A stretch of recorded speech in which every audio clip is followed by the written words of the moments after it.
Opération Pierre en Lumière à Ucqueville, au Clos Masure de Ucqueville, 88 rue de Manoir.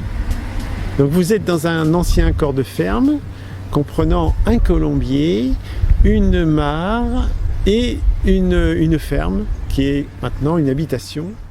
Nous avons adhéré à Pierre en Lumière qui est une manifestation montée par le département et le patrimoine.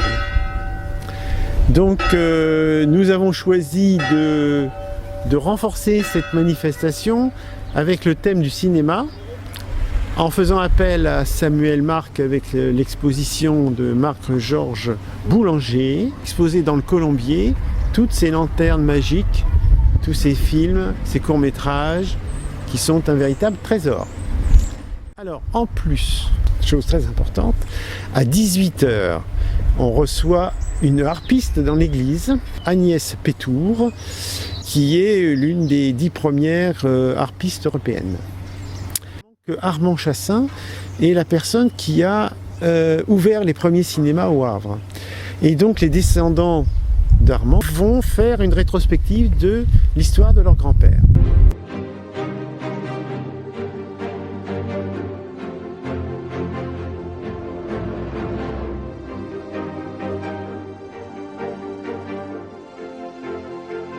C'était une collection privée, une collection d'associations qui appartenait à Marc-Georges Boulanger, qui a fondé son association La Lanterne Magique en 1977.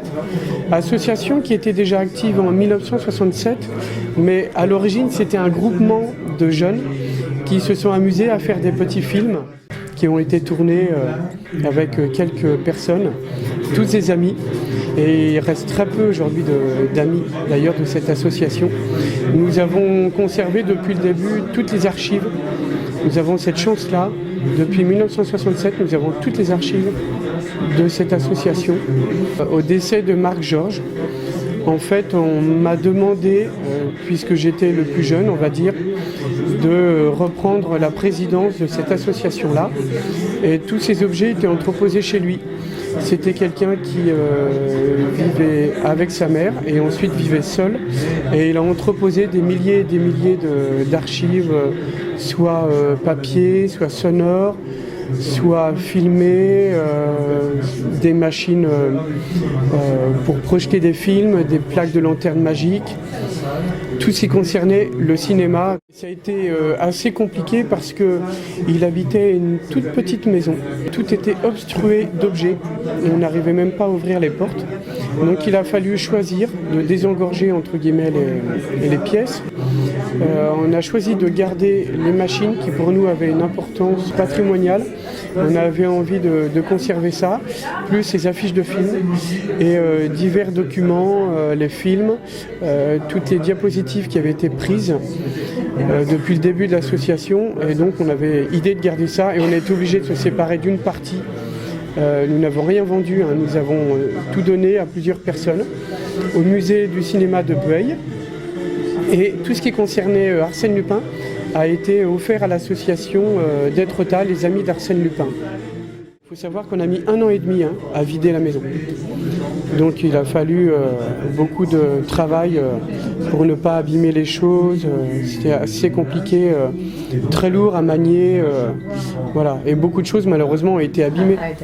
Dans le cadre de l'exposition Pierre en Lumière, que François Garel et Elisabeth Garel nous ont proposé, on a donc imaginé faire une exposition avec les objets de l'association pour les faire découvrir, les faire partager et les faire vivre aussi, parce que finalement une collection c'est bien pour soi, mais une collection elle a de valeur que si elle est partagée, à mon humble avis.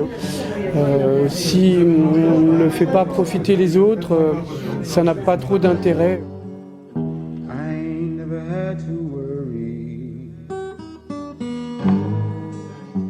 Alors l'année prochaine, j'ai des amis qui sont super, qui viennent de Valmont. L'association s'appelle les Magiciens de la Nuit. Ils ont animé le château de Valmont avec des figurants. Et très, très gentiment, ils m'ont proposé en 2022 de revenir ici, la poésie au jardin.